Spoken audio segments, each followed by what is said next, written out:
Hello, you're listening to the Science of Everything podcast, episode 132, The Muscular System.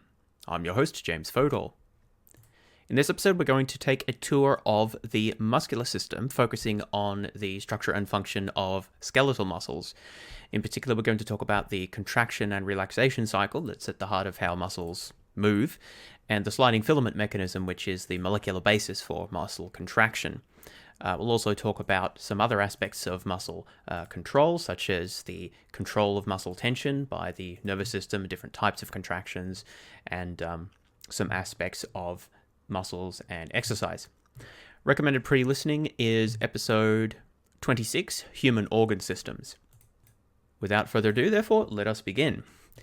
At the outset, I want to emphasize that although we're going to be talking about the muscular system generally, most of my remarks will be focused on describing the structure and function of individual skeletal muscles. What we won't be doing is going through a detailed gross anatomy of the muscular system. There are around 650 skeletal muscles in a typical human body. Most of our muscles form a bilateral pair, so there's one on each side of the body, so there's about 320 pairs of muscles. And you can go through elaborate atlases showing the different muscles in different regions of the body and going through all of their complex Latin names. We're not going to do that here because A, it's only an audio podcast and that doesn't work very well in this format, and B, I just personally don't think it's very interesting. So instead, we're going to focus on the physiology, the structure and function, and particularly how muscles work, how they move and allow us to manipulate the world. So the muscular system, as I said, it consists of about 650 different muscles, skeletal muscles that is, and there are three different types of muscles in the organ system. So I already mentioned skeletal muscles. There's also smooth and cardiac muscles. So cardiac muscles we've actually already talked about in episode 122 when we talked about the respiratory and circulatory systems. So I'm not going to go into any more detail about that here. You can refer to that previous episode. I'm also not going to say too much on smooth muscles because they're similar in many ways to skeletal muscles, although there are some differences. I'm going to focus mostly on skeletal muscles. So skeletal muscles are muscles that are connected to skeletons, and they are under conscious control.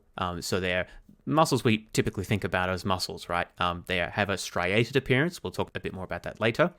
And we are able to control them using the somatic nervous system. So this means that we are able to voluntarily trigger muscle contraction and move around. So these are, muscles in our arms and legs and torso and so forth, right? A muscle consists of the actual muscle tissue per se, the contractile part of the muscle that does the contracting and relaxing. And in addition, some non-contractile tissue, which consists of dense fibrous connective tissue that makes up the tendon that connects the muscle to the bone.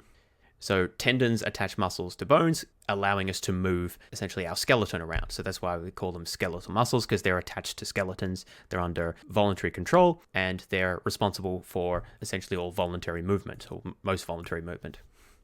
So that's the overview of the muscular system. Let's now talk about the structure of a single skeletal muscle. So to introduce this, let's first talk about the fact that skeletal muscles are highly structured. So there's a number of different structural components and levels of organization, and it's a little bit hard to keep them straight in your head, especially when we don't have a visual aid to help us. So in order to keep ourselves kind of oriented here about what we're talking about and how the structure of the muscles fits together, let me introduce the four kind of major structural levels at the outset, and then we'll go through and talk about them in a bit more detail. At the highest level of organization, you have the muscle as a whole, which will be connected to a bone via a tendon. The muscle is comprised of dozens to up to maybe a few thousand fascicles. A fascicle is a bundle of individual muscle cells or fibres, each of which is essentially a single cell. Each muscle fibre has multiple long structural units called myofibrils, and each of those in turn is comprised of multiple long proteins, which are called filaments. So we've got four layers of structure here: fascicles, fibres, fibrils, and filaments. Now, fibrils are generally called myofibrils, but I'm going to call them fibrils so that we have a consistency and so they all start with F. The other nice thing is that if you kind of name them this way, they're actually in alphabetical order, which is how you can remember what order they are in, right? So fascicles, first in the alphabet, they are the highest level of structure, and then below that are the fibres. That's a single muscle cell. And then below that are the fibrils or myofibrils. And then below that again are the filaments. which are essentially long proteins. So that's down at the kind of at the molecular level. Okay, so that's the kind of major levels of structure in a skeletal muscle. So now let's go through and talk about each of those in turn. So starting at the largest level of organization, we have the fascicle. A fascicle is just a bundle of individual muscle cells or fibres that are surrounded by a single layer of perimecium connective tissue. So fascicle is basically just a bunch of muscle cells that are bound up together and kind of structurally located together. The simple way to think about this is that whenever you have a bunch of things in a biological context that are sort of structurally and functionally related, they're usually surrounded by a layer of connective tissue. So there's a layer of connective tissue that surrounds a fascicle, and then there's another layer that surrounds the muscle as a whole. Now, as I said, each fascicle has many muscle fibers in it, and a muscle fiber, or just fiber as we sometimes call them, is a single cell. Now, this is a little bit confusing because muscle fibers, although they're an individual cell, so they're surrounded by a single plasma membrane, they have multiple nuclei, so they're multinucleate cells. And essentially they form out of many parent cells kind of fusing together during the development process, but we're not going to get into that here. Because of this, they're very long cells, but it's still a single cell because it's still surrounded by a single plasma membrane, and the internal cytoplasm is all internally connected to each other, so you don't have to cross an external membrane to get from sort of one part of it to another. So muscle cells are quite unique in that respect, as they're extremely long and have many, many nuclei in each individual cell. So because there are multiple muscle fibers in a fascicle and multiple fascicles in the whole muscle, an individual muscle can contain a very large number of muscle fibers. So for example, the biceps in an adult male may contain around 250,000 muscle fibers. So there's quite a lot of duplication, if you like, at each level. Because of their unique structure and function, muscle cells have an associated set of special vocabulary to describe different aspects or structural components of the cell. Cytoplasm of a muscle cell is called the sarcoplasm. So it's essentially just the same thing, regular cytoplasm, but it has its own special name, the sarcoplasm. The smooth endoplasmic reticulum, which if you haven't listened to the episode on the structure and function of a cell, the smooth endoplasmic reticulum is a folded membrane structure that exists inside all the eukaryotic cells, and it is a place where proteins are packaged up and folded and prepared for export to the rest of the cell. So it's an organelle within a cell.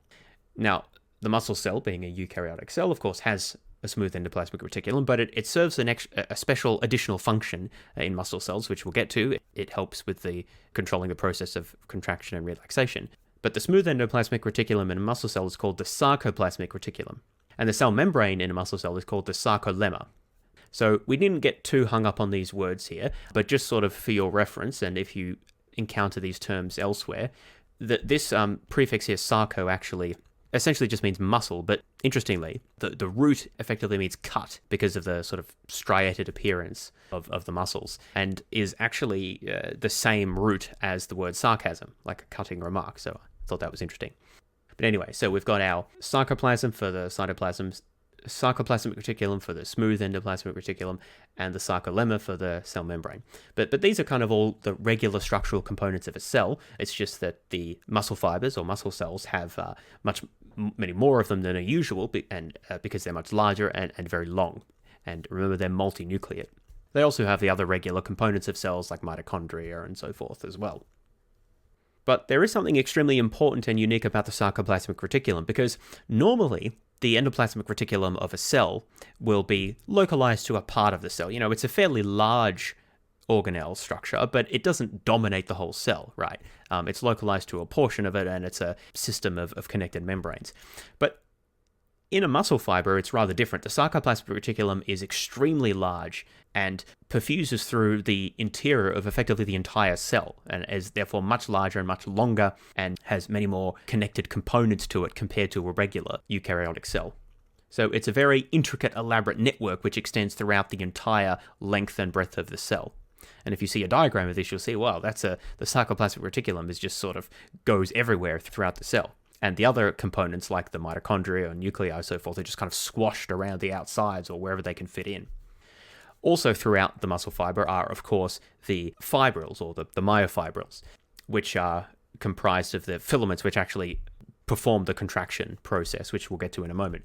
But those are kind of the active units, if you like, that do the actual contraction, which is essential for the function of muscles. So they're all sort of stuck and spread out throughout the interior of the cell as well. In addition to its usual role in regular cells of serving kind of as a protein modification and distribution center, the sarcoplasmic reticulum in muscle cells also serves the important role of regulating the transduction of electrical signals or electrochemical signals from innervating nerves that reach the muscle cell to all of the myofibrils, the organelles that actually contain the contractile proteins that allow the muscle to change in size. The sarcoplasmic reticulum is the network of tubes, essentially, that is able to transmit and disperse that signal throughout the individual muscle cell so that all of the fibrils can get the signal at basically the same time and contract in unison. It does that by releasing calcium, but we'll explain that a little bit more later. In order to enable the sarcoplasmic reticulum to kind of reach all parts of the cell, there's a special structure called T-tubules, transverse tubules. And basically these are just extensions or protrusions of the sarcoplasmic reticulum, which allows neighboring kind of regions of the network to connect to each other. We'll come back to the exact function of these later, but just bear in mind that these T-tubules essentially provide extra access of the sarcoplasmic reticulum to all of the myofibrils located throughout the interior of the muscle cell.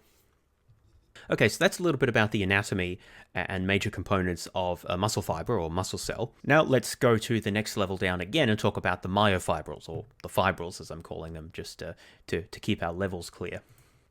A myofibril is a very long, specialized organelle contained only in muscle cells, and their purpose is to contain the filaments which are actually responsible for carrying out the contraction process. But the key thing to bear in mind is that the myofibril is kind of a bunch of these filaments connected together and forming a single organelle. A muscle fiber, that is the muscle cell, contains a large number of these myofibril organelles. Just like a eukaryotic cell contains a large number of, say, mitochondria, so too do muscle fibers contain a large number of these specialized myofibril organelles. So a single myofibril contains a large number of the protein subunits, the two types of myofilaments. There are so-called thick and thin filaments. The thin ones are called actin and the thick ones are called myosin. So these are words you may have heard of before, actin and myosin. We will come back to these again, but just bear in mind that within the muscle fiber there's a bunch of these myofibrils, and within each of those there's a kind of a structure of these filaments, thick and thin filaments, which are held together by other protein structures as well, by parts of the cytoskeleton effectively. And they form a kind of an interconnected mesh network, but we will talk about that a bit more later. But it's these filaments that actually perform the contractive process that allow muscles to, well, contract. So before we jump right in and start to explain the actual mechanistic process of muscle contraction involving the myofilaments, let's just recap and take stock of the different layers of the structure of muscles to ensure that you sort of have everything in place and can see in your mind how these different layers of structure fit together. Because this, again, the structure of skeletal muscles is quite confusing. So remember, we've got kind of 4 levels of organization. At the very outer level, there's fascicles, which are the bundles of fibers, a bundle of which together, surrounded by connective tissue, makes up the muscle itself. So within a single fascicle, you've got a bunch of these muscle fibers, which is each of which is just a single muscle cell, although each cell is very long and has many nuclei within it. Each myofiber contains a large number of specialized, very long organelles called myofibrils, which are surrounded by a dense network of connected membrane-bound tubules called the sarcoplasmic reticulum, which is the special muscle version of the endoplasmic reticulum. And within each myofibril, in turn, is a large number of these long protein units, which are called the myofilaments, or just the filaments. There's the thick filaments, which are myosin, and the thin filaments, which are called actin. Okay, so now that we've set out the kind of basic idea of what the structure is and the major components, let's talk about the contraction and relaxation cycle and then move on to the sliding filament mechanism. The essential functional unit of a skeletal muscle is called the sarcomere. And it's a little bit hard to explain exactly what a sarcomere is without just kind of explaining how it works. So just bear that word in mind and we'll kind of go through the idea of how everything fits together here.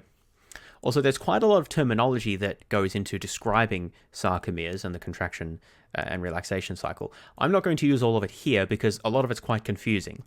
So just for those of you who may have heard of this before, there's terms like the I band, the A band, the M line, the Z disc, the H zone, and so forth. And these terms initially come from microscopic analysis of muscle tissue and are not very descriptive because they're based on initially just sort of anatomical analysis of, well, there's this bit here and this other bit here and this bit that's darker and so forth. And as such, it's useful from that point of view, but it's not very useful for understanding what's happening because the names are meaningless. So I'm mostly not going to use those. I'll try to describe it more descriptively and provide a picture without necessarily referring to all of these letters, which, again, themselves don't have a lot of meaning. So here's the basic idea of a structure of one of these myofibrils, or these fibrils, of which there are many scattered throughout the interior of a single muscle cell. Now, the key functional unit of a myofibril is called the sarcomere. And basically, a myofibril just consists of a bunch of sarcomeres end to end in the sort of long sausage that forms the organelle in the muscle fiber. So let's talk about a sarcomere. Now, sarcomeres are quite complex in their structure, and they're rather hard to describe. So in order to describe what it kind of looks like and the different pieces of it without using a visual aid, I'm going to use an analogy. So for this analogy, let's imagine 3 discs. You can imagine they're made of cardboard or whatever, right? But it's a round disc. And then what I'm going to do is I'm going to take 2 of these discs and I'm going to blue tack candle to them, like candles that you put on a birthday cake, like birthday candles. I'm going to blue tack the candles to one side of 2 of these discs. So I've got basically 2 like birthday cakes, except there's no cake. It's just the cardboard disc and then the candles blue tacked on top of them. And the candles are separated sort of fairly evenly over the top of the 2 discs. The candles are kind of long and relatively thin, maybe longer and thinner than regular candles, but otherwise that's what we have. And then what I'm going to do with my 3rd disc, because remember I had 3 of these round discs, for the 3rd one I'm going to take another set of candles. So these are fatter candles, not like the thin ones that I had. These are kind of fat boys. And then I'm going to push them through. I'm going to make little sort of holes within the 3rd disc that I have, and I'm going to shove them through so that they're sticking out either side and kind of lodge them in place there. So this 3rd disc, which is my middle piece, so this middle piece has thick candles that are wedged in, so they're poking out kind of halfway either side of the central. So now I've got 3 components. I've got my 2 end pieces, so those are the ones where I've got the thin candles blue tacked to one side of the disc, and then I've got my middle piece, which is the one with the thick candles poking out either side. And then what I'm going to do is I'm going to take these 3 pieces and set them up kind of like on edge, so that the cardboard disc that serves as the base for my thin candles and also the thing that my thick candles are pushed through, I'm going to set those up so that they're sort of standing on their edge.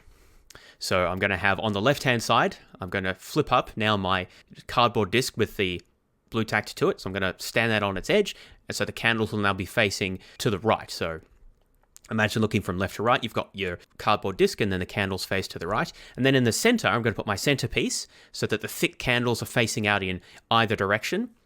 And then finally on the far right, I'm going to put my 3rd piece, the end piece. I'm going to put that so that the thin candles on that are facing inwards towards the middle piece. So on either side of the middle piece, I've got my 2 discs with the thin candles, and they're both facing inwards.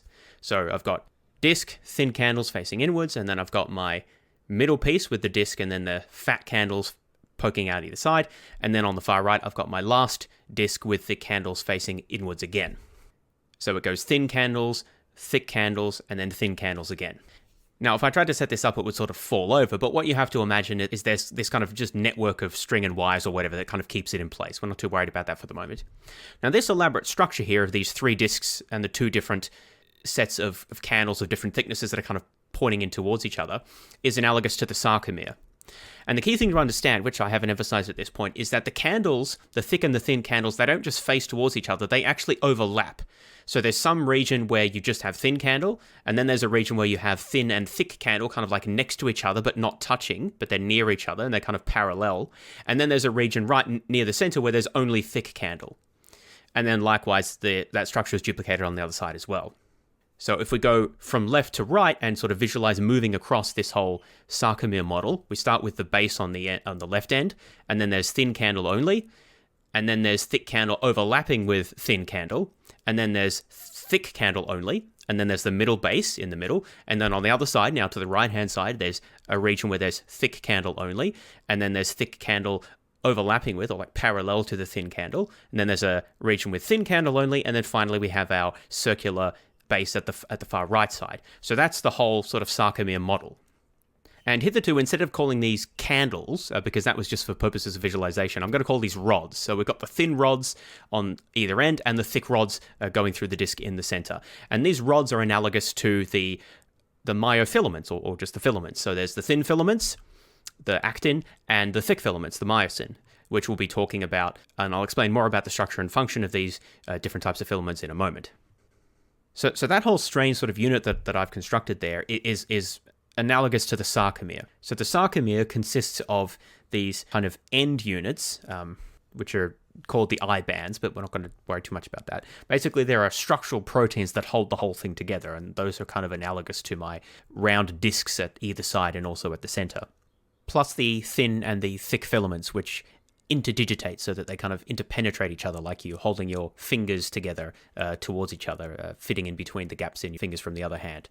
So this interdigitating structure of the thin and the thick fibers is sort of critical and at the core of the structure of each sarcomere.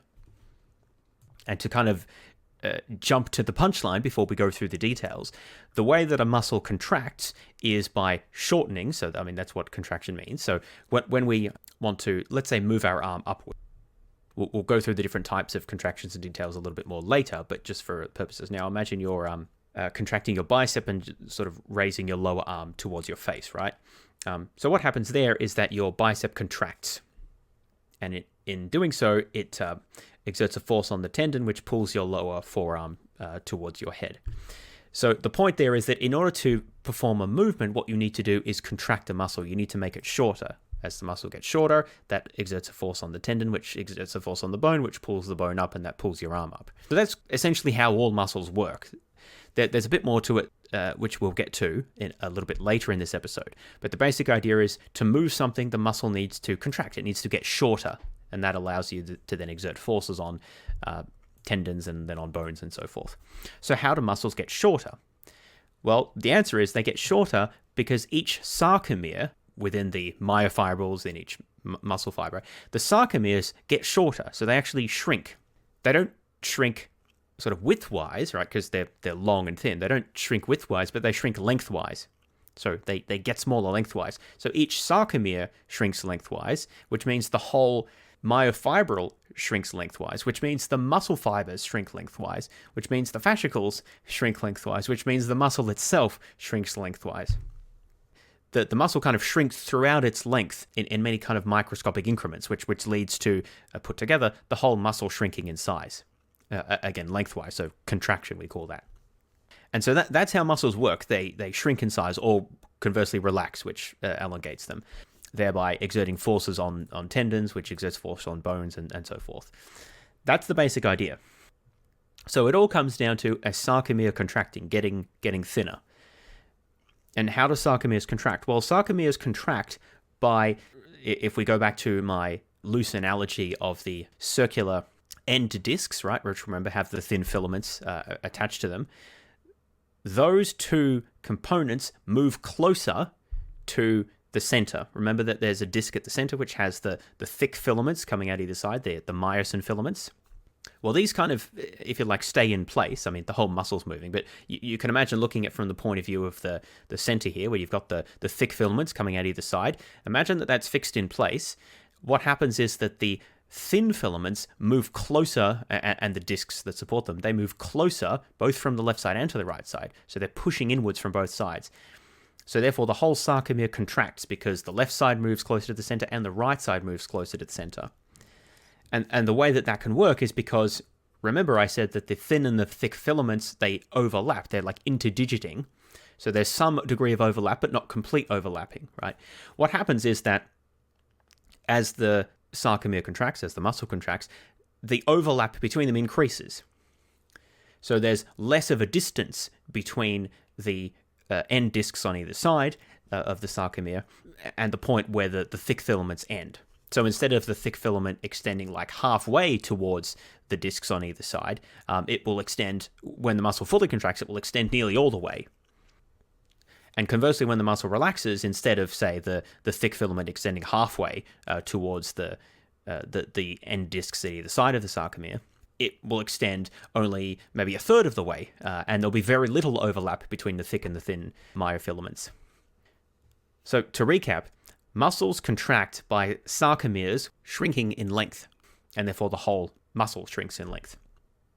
The way that a sarcomere shrinks in length or contracts is by the thin and thick myofilaments overlapping more, which brings the end discs, as I'm calling them, which support the thin filaments, which brings them closer to the central disc.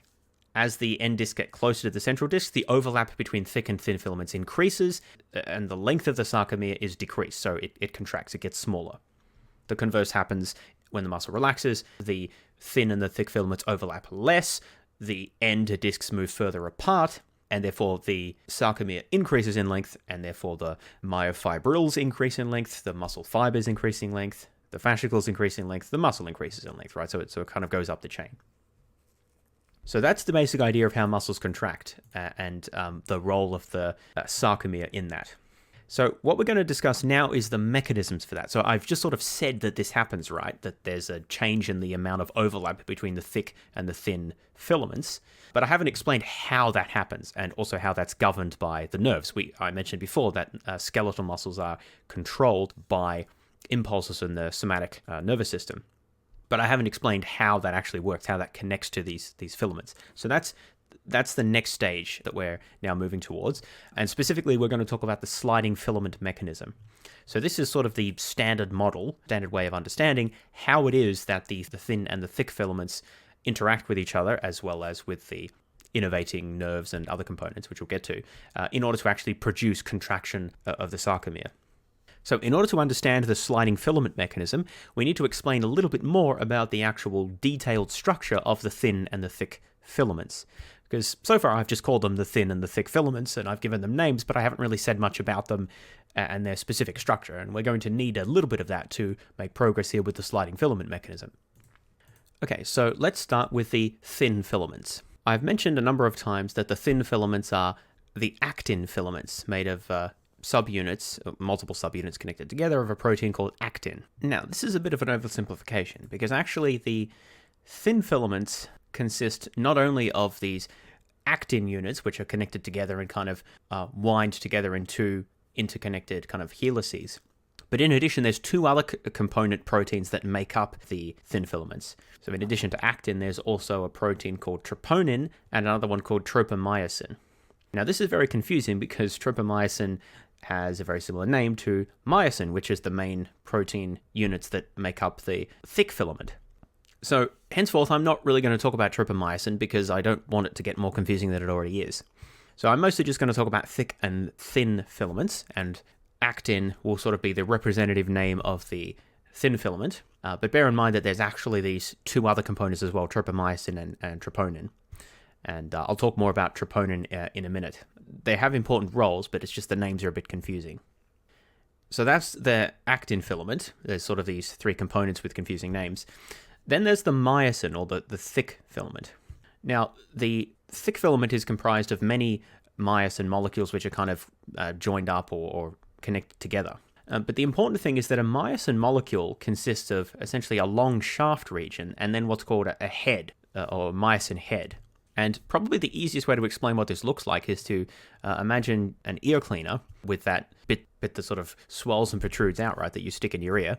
Except just imagine kind of bending that a little bit. So it's kind of a straight shaft and then this sort of swelling bit at the end that it's kind of a bit bent relative to the shaft. That's kind of what the myosin filament looks like. And the myosin filaments as part of the thick filament are kind of resting parallel to the actin filament, right? So they kind of sit alongside each other, such that the myosin heads are kind of point or bent partway towards the actin filament. So you've kind of got these two long filaments next to each other, but then there's these kind of bent, swelling heads of the myosin, which bend up towards the thin filament.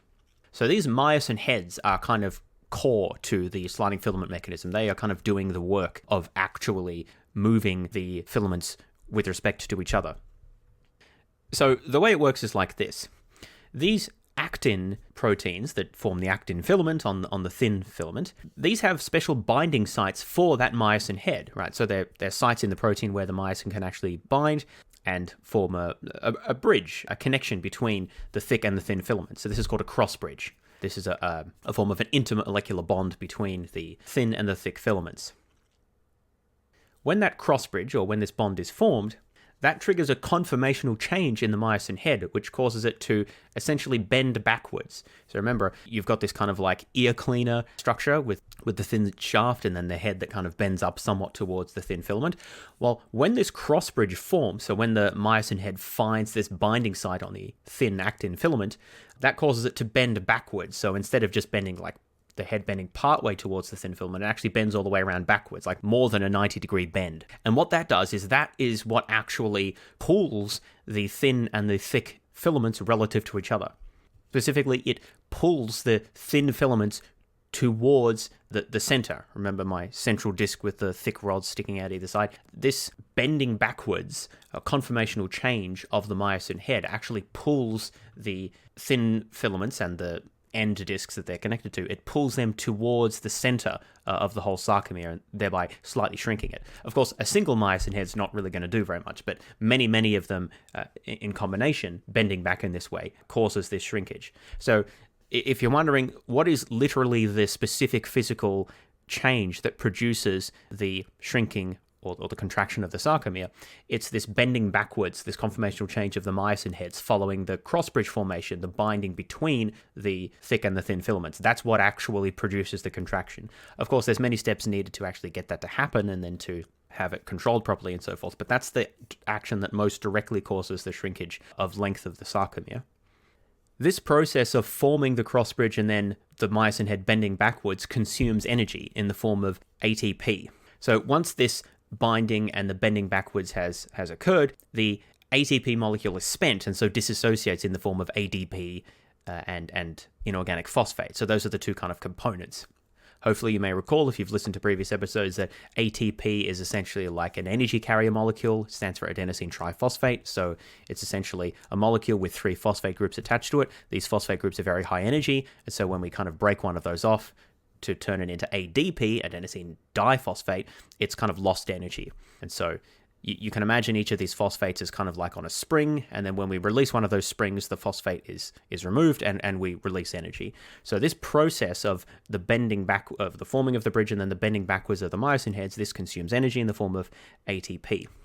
So once the bending backwards and the moving inwards of the filaments has occurred, the ADP and inorganic phosphate dissociates, and that opens up a site for a new ATP to bind. So basically the used up energy products, if you like, dissociate, and a new energy-rich ATP molecule binds on. And that binding of the new ATP molecule causes the myosin head to detach from the actin thin filament and return to its resting position. So remember, when it bends back, it kind of has more than a 90-degree bend. Well, it returns back to its, say, like a 45-degree resting position, ready to then bind again to the actin filament when it finds a new binding site. So this whole process of myosin head finding a binding site, forming a cross bridge, bending backwards, using up an ATP in the process, ADP and phosphate then dissociate, allowing a new ATP, energy-rich molecule, to bind, which then causes the myosin head to detach and return to its initial position, which then allows it to find a new binding site, which then causes it to bend back again, which then uses up the ATP into ADP and phosphate, which dissociate, allowing a new ATP to bind, which then causes the myosin head to return to its resting position, and so on and so forth. This whole process is called a power stroke.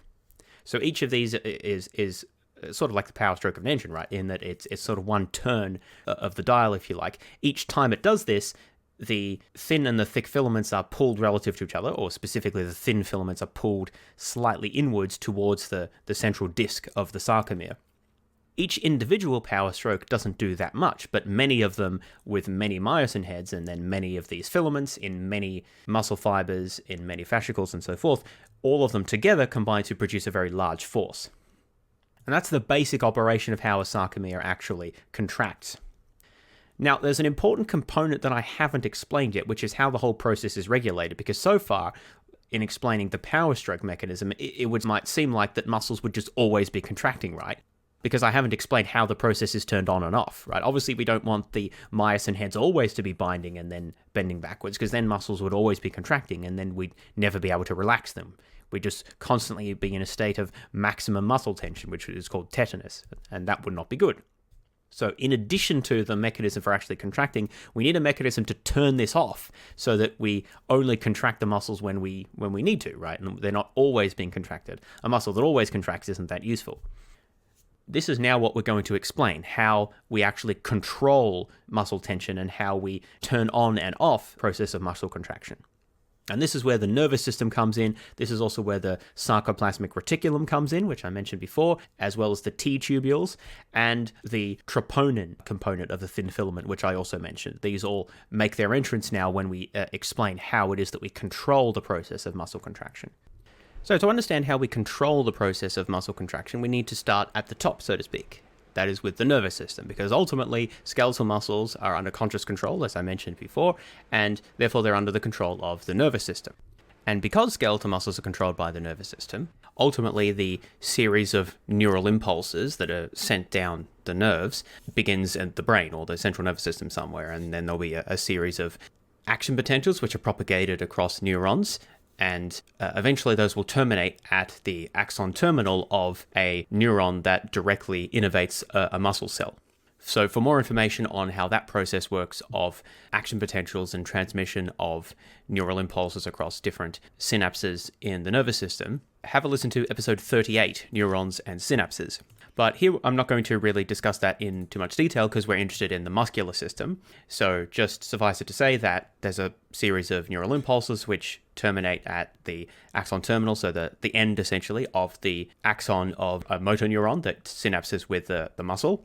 And when the action potential reaches the terminal of that axon, that leads to the release of a neurotransmitter called acetylcholine.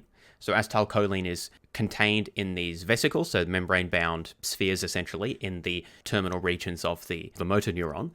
And in response to a change in the membrane voltage, which occurs when the action potential reaches the end of the neuron, the acetylcholine-containing vesicles bind to the membrane and then dump out their cargo of acetylcholine neurotransmitters into what's called the synaptic cleft, which is just the gap between the presynaptic motor neuron and the membrane of the recipient muscle cell.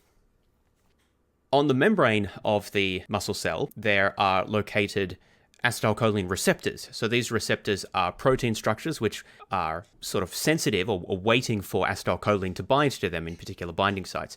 When that happens, the receptors trigger a conformation change, which then depolarizes the membrane potential of the muscle cell. So effectively that means it changes the membrane potential in the muscle cell and triggers an action potential in the muscle cell itself.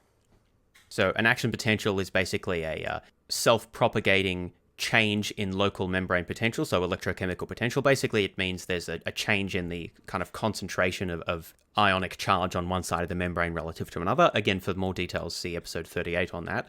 But this action potential then propagates along the membrane of the muscle cell. Now, so far, this is all kind of fairly standard stuff in terms of how neural signals are transmitted from one neuron to another across the synaptic cleft using neurotransmitters. One difference here is that the neurotransmitter is acetylcholine, which is different from neurotransmitters that are often used in other contexts. But the other thing that's different here is the structure of the plasma membrane. Remember that the plasma membrane of a muscle cell is called the sarcolemma because it has a special structure that's different to ordinary cell membranes. For one thing, it is much larger because remember a muscle cell or muscle fiber is very long and much larger than ordinary cells in the body. But the other thing is that it has all these sort of internal folds and tunnels within it, which increases sort of the surface area of the external membrane. I mentioned before these structures called T-tubules, which are kind of these tunnels in the membrane that connect one side of the cell to the other side of the cell across this lengthwise direction. So that you can imagine if you had a sausage and you like poked a toothpick from one side to the other, and then you poked a lot of those along the length of the sausage. That's kind of what the T-tubules are like. So the sarcolemma or the plasma membrane surrounds the outside of the sausage, but it also kind of pokes through it and goes from one region along the long side to another. And the reason for that is basically to provide more surface area for the action potential to propagate along, and enables the action potential, or the change in the voltage, to spread across the internal parts of the cell more rapidly. And we'll see why that's important in a moment. So basically at this point we have action potentials being generated as a result of the opening of these receptors, or the channels connected to the receptors. You then have that action potential propagating along the sarcolemma, the plasma membrane of the muscle cell, including along around the outside surface, and also through these T-tubules, which gets it access to the sort of internal space within the very long muscle cell. The action potential propagating across the sarcolemma and including in the T-tubules then interacts with the sarcoplasmic reticulum. Remember, that's the special version of the endoplasmic reticulum that muscle fibers have. And unlike the regular endoplasmic reticulum in regular cells, which just sort of occupies its own part of the cell, the sarcoplasmic reticulum is spread throughout the entire cell. It's a dense network of interconnected tubes and sacs, which is spread throughout pretty much the entire internal region of the cell.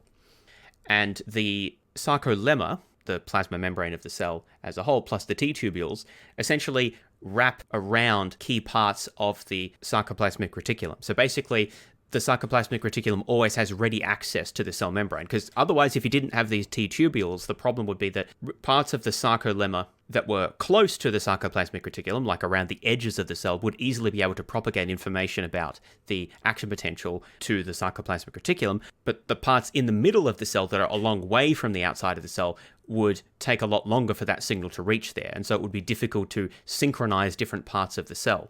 Because remember, a single muscle cell is comprised of a large number of elongated units called the myofibrils.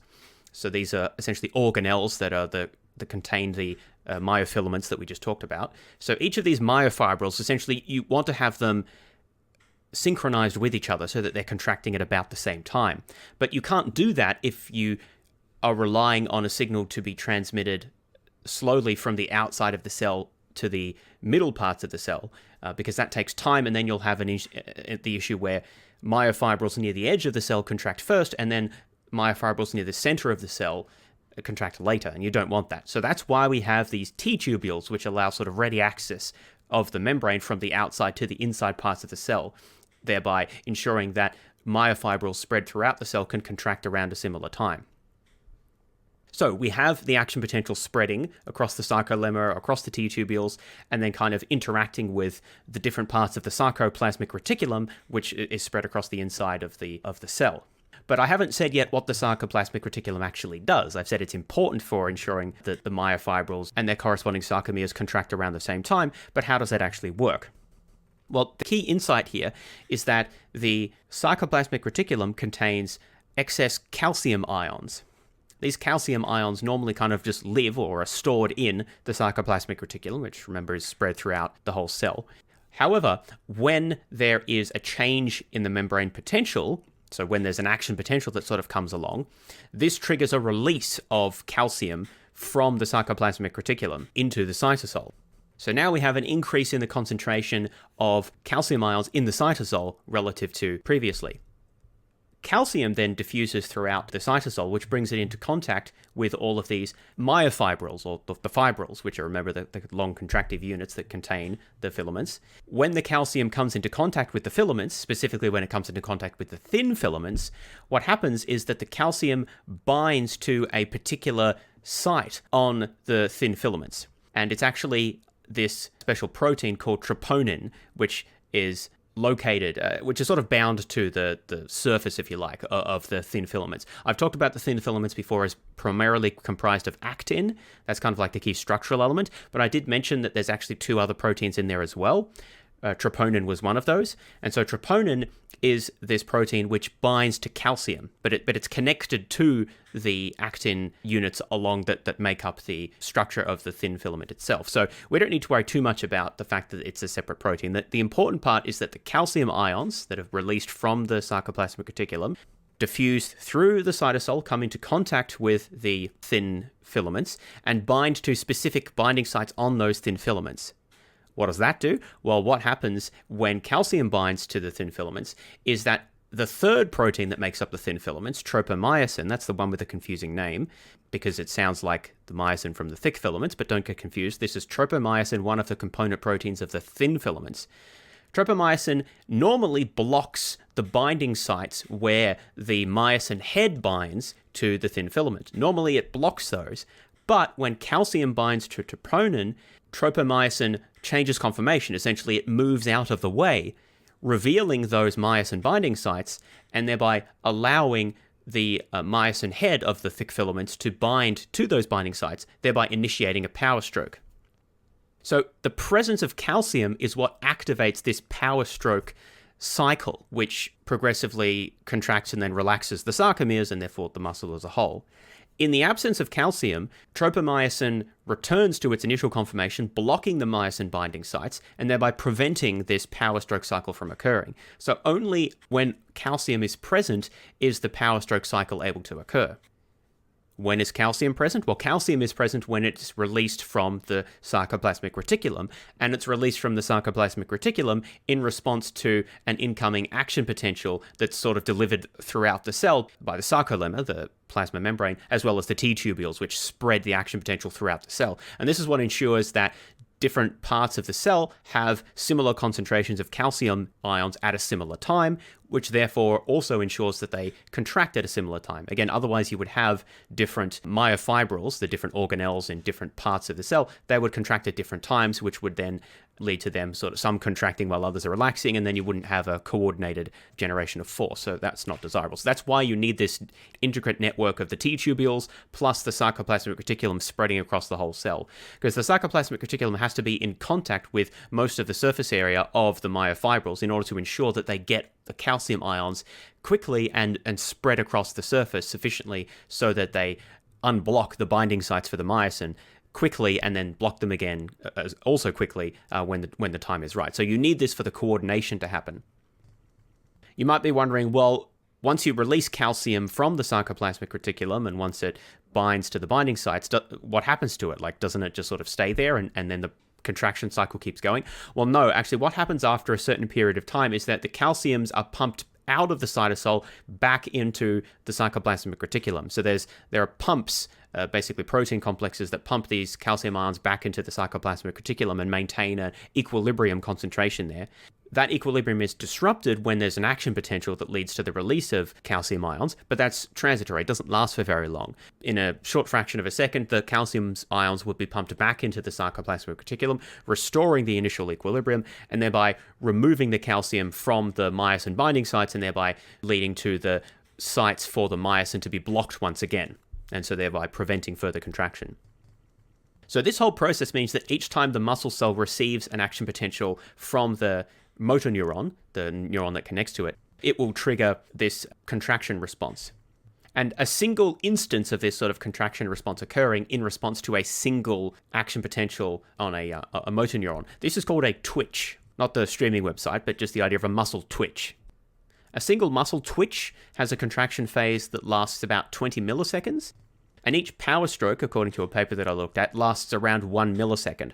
So that means each time you have an action potential that is detected by a muscle fiber, it will initiate a muscle twitch, which will be comprised of maybe something like 20 power strokes. So that's, remember, each power stroke is one instance of the myosin head binding, bending back, and then dissociating, and then bending back, and then binding again. So it's sort of like 20 pushes or rows of the oars, if you like, each time you receive one action potential from a connected motor neuron. Now, it should be borne in mind that a single muscle fiber, muscle cell, is likely not going to be connected just to a single motor neuron. There may be multiple motor neurons that innervate the same muscle cell. And of course, each motor neuron may be connected to it in multiple locations. So it's not just like it's one axon terminal and one connection with a single muscle cell. It could be multiple connections with multiple different motor neurons. And so they could activate it more than just sort of one twitch at a time. And then this is how we then control the strength of muscle contraction or what's called muscle tension. So the more rapidly we want to contract a muscle, so the more force we need, the more impulses are sent to the neurons, to the motor neurons that innervate that muscle. And this results in multiple twitches which overlap, both kind of in space and time, right? So basically, you can have an instance where one neuromuscular junction initiates one twitch of the muscle, but then before that one is finished, another neuromuscular junction in the same muscle fiber, but located at a slightly different location, that one then initiates a twitch, and then another one initiates a twitch. And so these sort of sum over time. And essentially, the more rapidly and the more of these signals are sent, the more the muscle contracts. There is, however, an upper limit to this, when the muscle is sort of contracting as much as rapidly as it possibly can. Basically, you can think of this as all of the calcium has been dumped out of the sarcoplasmic reticulum, and it's not being pumped back in, or at least the rate at which it's being pumped back in is equal to the rate at which it's being released. And so you're sort of having maximum power strokes just continually. So that's the maximum amount, or the maximum rate at which a muscle can contract, when all the calcium's out and all of the filaments are just executing continual power strokes. That's as much as you can get. That results from a sort of a maximal summation of these individual twitches and is called complete tetanus of the muscle. So that's when you have maximum muscle tension and the highest amount of force being generated by the muscle. There is another related term here which I want to mention, that of a motor unit. So a motor unit is a single motor neuron and the fibers that it innervates. So I mentioned the fact that a single muscle fiber can connect with or synapse with a single muscle multiple times. So it's not just like it's connected once, but it actually can have multiple connections. But it's actually a bit more complicated than that, because a single motor neuron can actually innervate multiple different muscle fibers. On average, it's about 150 or so. So you have one neuron that connects to multiple muscle fibers.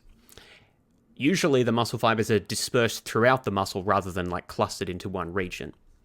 So you can think of one neuron that's connected to lots of different fibers that are spread throughout the muscle. And then, of course, there'll be another neuron that connects to a different set of like 100 muscle fibers and so forth. The smaller the motor unit, the more precise motor control is possible. So essentially, the fewer muscle fibers I have innervated by a given motor neuron, the more precise I can be about exactly how I control my muscle. And we tend to find that with like fingers and other regions of the body where precise control is most required, the motor units are relatively small. So we have more precise control, more neurons for each muscle. Whereas in regions like the buttocks, for example, where precise control is not as necessary, you have many more muscle fibers for a given number of input neurons. Now, there's different types of contractions that a muscle can perform, in addition to sort of how strong the contractions or how rapidly the contractions are being performed. So that's the difference between like a single twitch versus summing multiple twitches and then complete tetanus at the extreme level.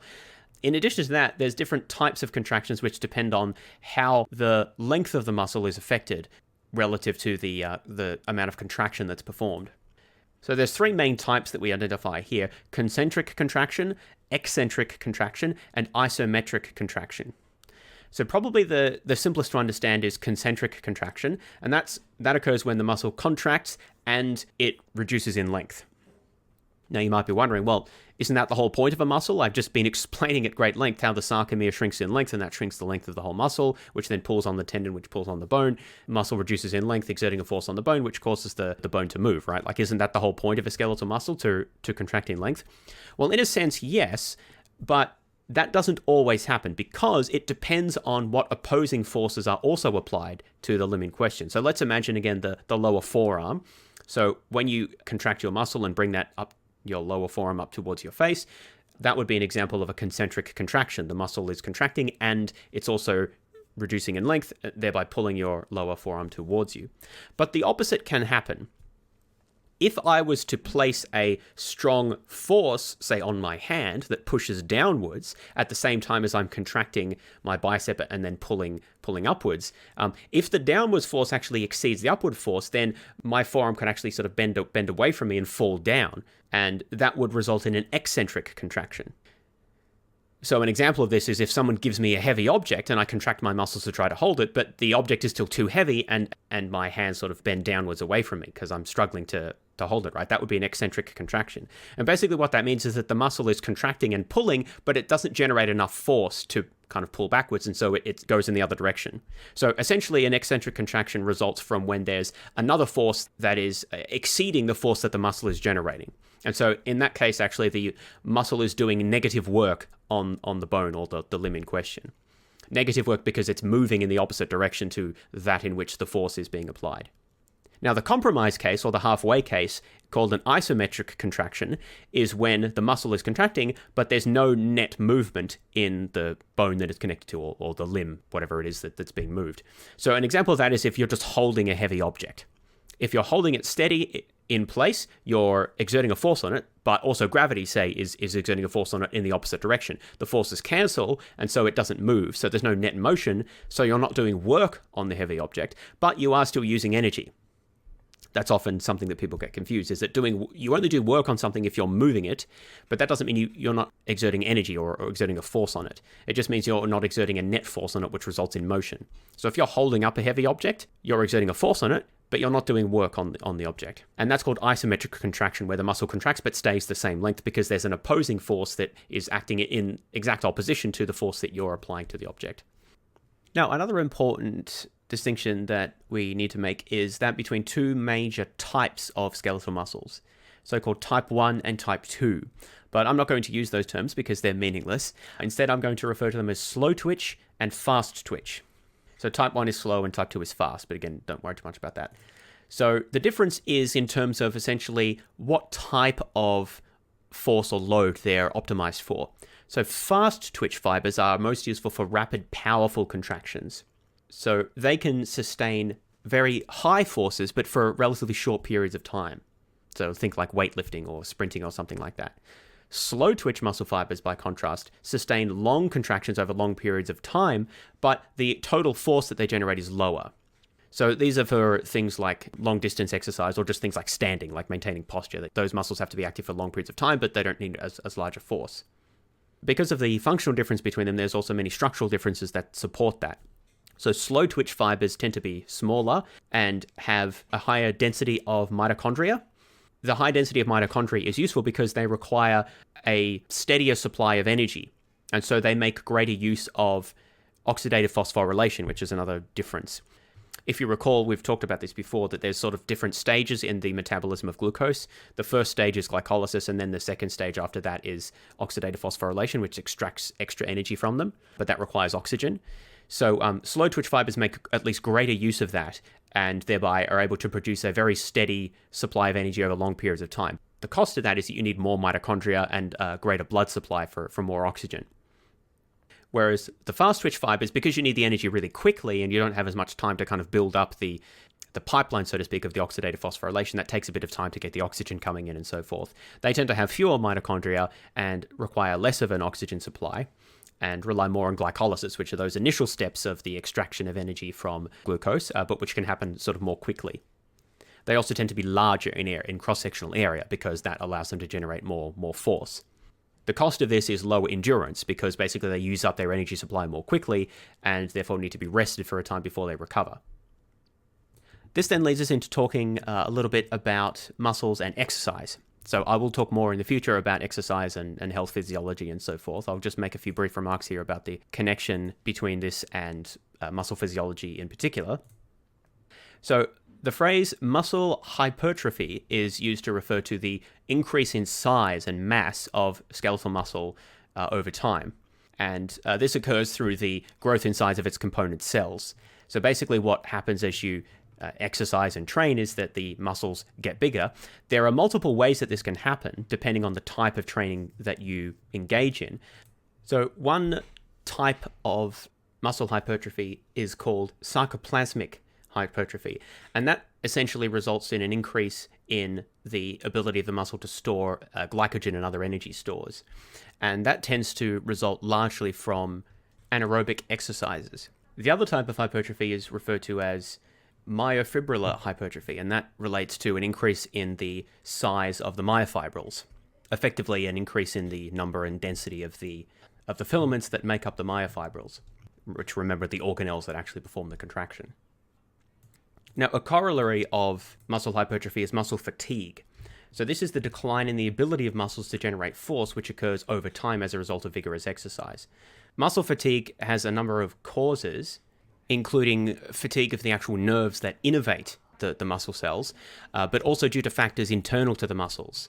So this includes shortage of fuels that are gradually used up, especially in the fast twitch muscles that need to be replaced, and accumulation of metabolic byproducts that interfere with the contraction of muscles and that need time to clear.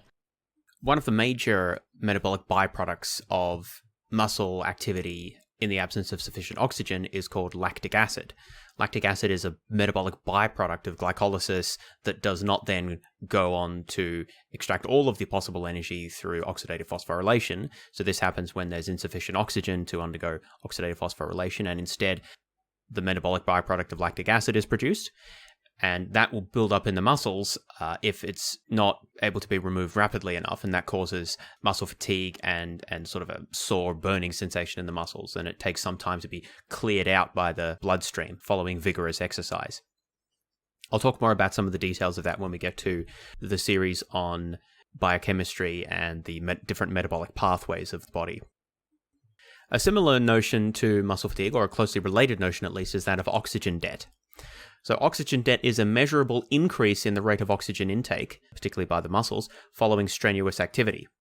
So typically what happens is that when the activity rate, the contraction rate of muscles is increased, it takes some time afterwards for the oxygen supply to be sufficiently increased by the bloodstream. There's a need for increased blood flow, and that takes some time to happen. As a result, there is an oxygen debt which is built up, an oxygen deficit, because there was a time when initially as exercise is ramping up, the muscle cell doesn't have sufficient oxygen to replenish that which is used up. And in cases of extremely vigorous activity, actually there may never be a time when the oxygen is able to be replenished at a sufficiently fast rate. And if that's the case, then the oxygen debt will just be continually increased. In either of those cases, what will happen eventually when exercise is terminated, then there will be a time when oxygen consumption goes down very quickly. But the rate of oxygen consumption doesn't go down to zero immediately. There's a time when gradually the oxygen consumption goes down as the deficit that was built up during the exercise period is gradually made good. This is the recovery time following vigorous exercise, when oxygen usage is higher than baseline, even though the consumption of oxygen by the muscle tissue is actually fairly low. It's because there needs to be a time of recovery when metabolic reserves of ATP and also creatine phosphate are replenished. This leads me then into talking about creatine phosphate, because I've talked about ATP many times before. That's sort of like the energy currency of the cell, the most immediate form of energy usage. We've talked about how ATP is necessary to provide energy for the power stroke of the myosin interacting with the thin filament. But I haven't mentioned creatine phosphate. And it's quite important in understanding the energy supplies and storage of muscles. So I'll just talk about it briefly here. Again, more about this when we get to talking more about some of the metabolic pathways and energy consumption in the body. But creatine phosphate is a phosphorylated form of an organic compound called creatine. And phosphorylated just means that it's got phosphate groups added to it. And these high-energy phosphate groups, you can think of them as compressed springs that represent sort of a high-energy molecule that's ready to be extracted and release energy. ATP has three of these phosphate groups, but creatine phosphate has a number of them as well. So it's a phosphorylated form of creatine, and it serves as what's called a rapidly mobilizable reserve of these high-energy phosphates.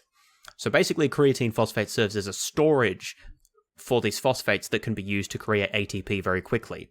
Creatine is transported through the blood and taken up by tissues that have high energy demands, such as muscles. Muscles are not able to store very high quantities of ATP for complex reasons we needn't get into here. So to give them some kind of extra energy storage capacity, they have these supplies of creatine phosphate, which is able to serve as a ready reservoir of extra ATP. But of course, eventually those too will be depleted, and then the balance needs to be made up by production of new ATP through oxidative phosphorylation, which requires oxygen brought in from the bloodstream. So typically what happens when a muscle cell first begins contracting, so utilizing a lot of energy, initially it will utilize its ready supply of ATP, and that's the most readily accessible form of energy.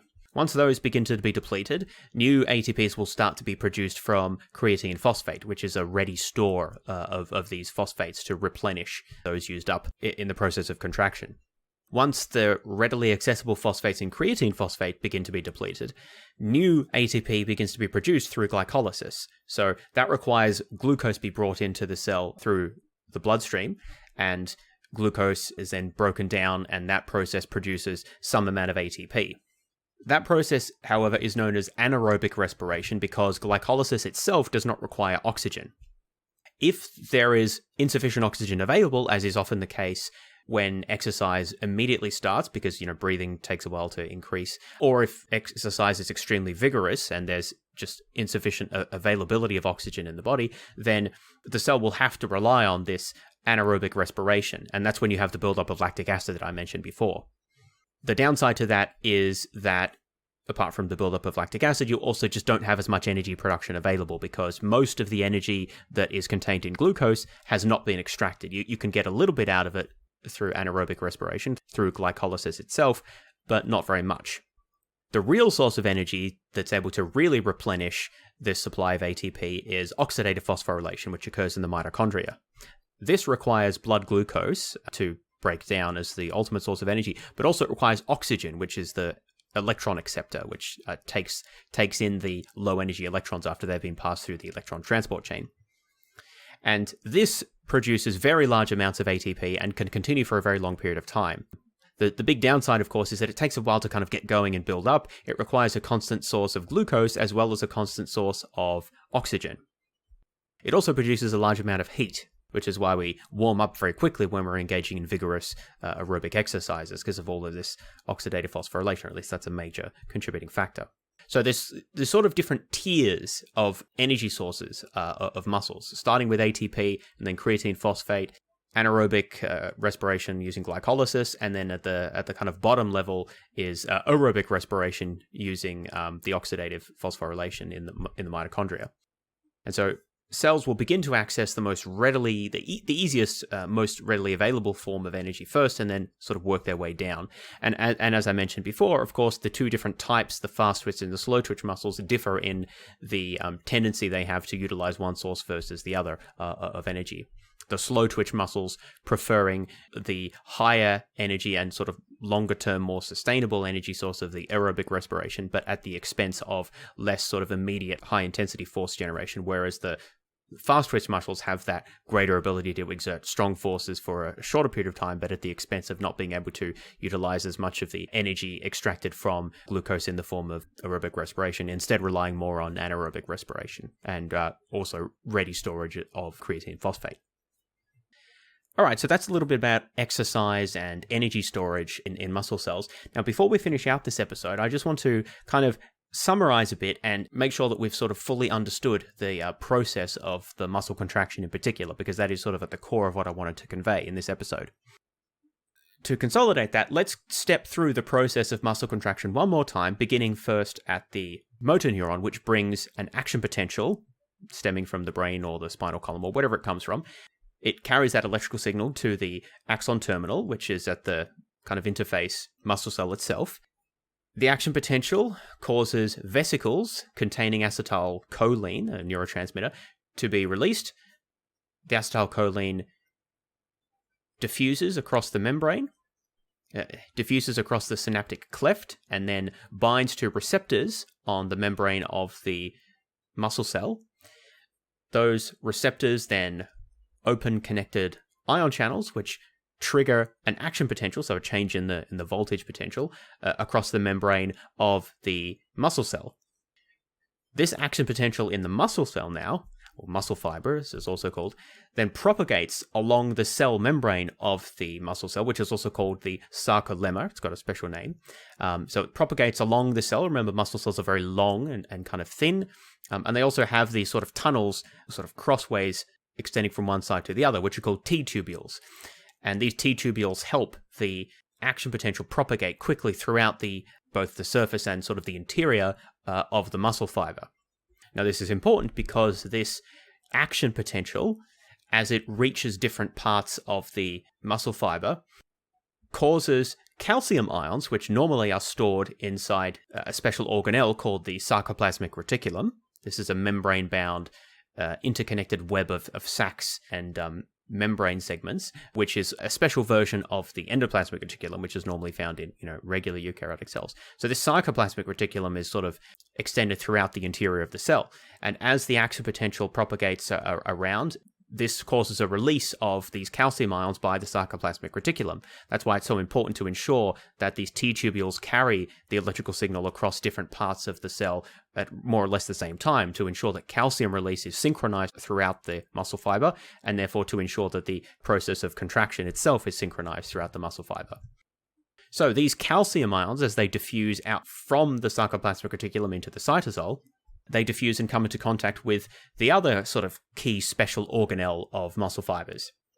And these organelles are called the myofibrils, or fibrils as I've often called them. They're basically very long, sausage-like structures, which consist of a number of sarcomeres laid end to end. A sarcomere is kind of like the fundamental contracting unit of a muscle fiber. And each of these myofibril organelles, surrounded by the sarcoplasmic reticulum, has many of these sarcomeres kind of laid end to end. Each of the sarcomeres consists of two different types of filaments, or myofilaments as they're also called, so the thick and the thin filaments. What happens is that when the calcium diffuses, it binds to a special binding site binding protein actually, called troponin, which is located on the thin filament. So it binds to this special site on the thin filament, causes another protein to kind of shift in place, which opens up binding sites on the thin filament. These binding sites on the thin filament then allow special regions of the thick filament, the myosin thick filament, as opposed to the actin thin filament. If you recall, there's the thin and the thick, actin and myosin. The myosin heads, which are kind of analogous in shape to ear cleaners, but with the head bit kind of bent backwards to some extent. These myosin heads are then able to bind to the myosin binding sites on the actin, now that the space has been cleared for them by the calcium binding. These myosin heads progressively bind, bend backwards, unbind, bend forwards, then bind again, bend backwards, unbind, bend forwards, and so on and so forth in a process that's powered by ATP and is called a power stroke. So each of these cycles is called a power stroke, and a single nerve impulse, which will trigger a single muscle twitch, will generate maybe 20 or so of these power strokes before the calcium ions are cleared from the cytosol and go back into the sarcoplasmic reticulum, and therefore the binding sites for the myosin are covered up again and the power stroke stops. But while the power stroke is going, what happens is that the thick and the thin filaments are pulled relative to each other, and that has the effect of essentially pushing the parallel segments of thin filaments towards each other and in towards the thick filaments, which are kind of arrayed in the center. Remember, there's kind of the set of thin filaments on the edge, and then the thick filaments in the center, and then the thin filaments on the other side. And the power strokes result in the pushing inwards of the thin filaments so that they move towards each other and towards the set of thick filaments in the center, resulting in the sarcomere shrinking in size, decreasing in length.